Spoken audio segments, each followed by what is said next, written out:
It runs way better than my gas-powered vehicle. Larry DeRose waited 8 years to get his Tesla, and now that it's here, he says it's perfect for Dawson Creek winter driving. There's no problems starting it. It warms up at 40 below the other day. It warmed up in 10 minutes. But it's not time spent waiting for an engine to heat up. He just wants a warm drive to work. I wanted to do something a little different to help the environment, basically, and get away from electric cars. I think they're long overdue.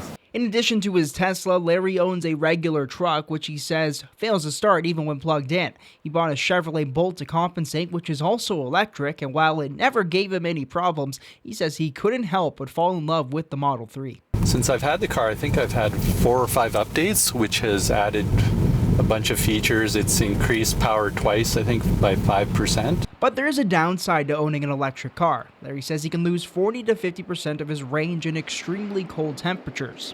If you're worried about losing a charge in the winter, well, there's a solution. There are 8 charging ports around Dawson Creek. All you have to do is simply find one, like here near the art gallery here in Dawson Creek.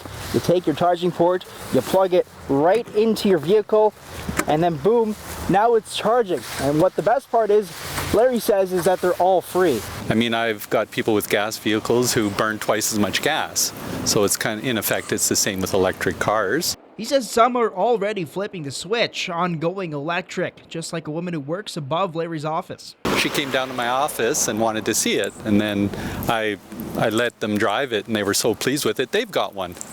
Larry adds that he's disappointed with the lack of supercharged stations in the north, with the closest coming to Prince George by February. He can still make the Prince George trip without any stops, but has to charge in Grand Prairie for a trip to Edmonton, and hasn't deterred him from wanting to add to his electric fleet. I'm thinking of getting the Tesla truck. A lot of people don't like it, but really, but I'm interested in getting that. Christian Davino, CJDC-TV News, Dawson Creek. Salon and barber services provided by Skinovations. Be swept away to a world of peace and tranquility at Skinovations Salon and Day Spa.